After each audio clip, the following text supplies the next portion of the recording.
Oh, hi! I didn't see you there. I'm just reading my ATK cookbook in the middle of my backyard like any normal person. So at Hunger Pangs, we get a lot of questions from commenters and from our viewers, and I'm here today to answer many of those questions. And we happen to have a number of these questions here. Let's see, some of the comments. Why are you so handsome? How did you learn to be so charming? Who put that there? So the first question is, I can't find Shaoxing wine. Is there an acceptable substitute? Well, yes, there is an acceptable substitute.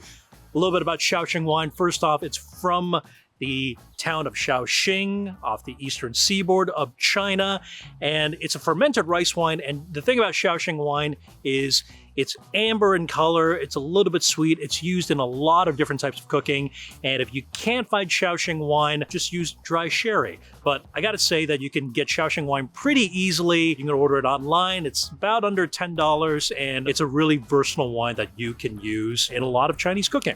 All right, next question. I'm confused about light and dark soy sauce. What's the difference? Okay, first off, light soy sauce in the Chinese context does not mean low sodium. Light is used for seasoning. Dark soy sauce is used for coloring. So just remember, if you're buying Chinese soy sauce, light soy sauce, it's going to be for seasoning, it's going to be saltier, it's going to be used for flavoring. But dark soy sauce, it's made of bead molasses and caramel. That's going to be used more for coloring. If you want your meats to be a little bit darker in hue, if you want a little bit of sweetness, then you're going to want to use dark soy sauce. But in a lot of Chinese cooking, we use a little bit of both, light soy sauce and dark soy sauce. I will say that if you're going to go to a Western supermarket and buy soy sauce, generally speaking, that's going to be light soy sauce. All right, next question. Can I cook or fry with toasted sesame oil? I gotta say, I love the flavor of toasted sesame oil, but really, you don't want to be frying with it because it's got a relatively low smoke point. If it gets too hot, then it's going to turn the oil acrid. You don't want those flavors in your dishes. You really only want to be using toasted sesame oil as a finishing agent. Pour a little bit over the top of finished dishes or as a marinade. Otherwise, you should stick with vegetable oil when you're deep frying or cooking. All right, next question. I have a glass top stove and it doesn't really work well with woks. What do I do? Okay, a couple of options here. You can get a wok with a flat bottom. That could work well.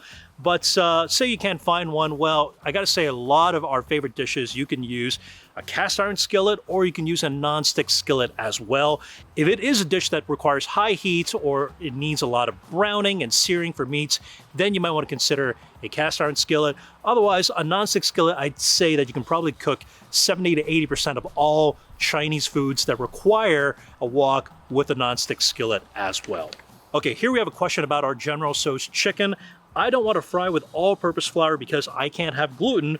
What should I do? Well, that recipe contains cornstarch, and you can just substitute all cornstarch. It's going to fry up beautifully. The thing about frying with cornstarch is that you're not going to get that nice golden color as much if you're using it with a all-purpose flour and cornstarch blend. But it doesn't matter for this particular recipe because you're going to be saucing it anyway with this really dark sauce. So it's okay to use all cornstarch. It's going to fry up beautifully. Another great gluten-free alternative to all-purpose flour is potato starch. We Chinese use that all the time as well. So that's it for us. If you have more questions about Chinese cooking, leave it in the comments below. I promise I'll read all of them, good or bad. And if you want all our recipes, go to americastestkitchen.com/pang.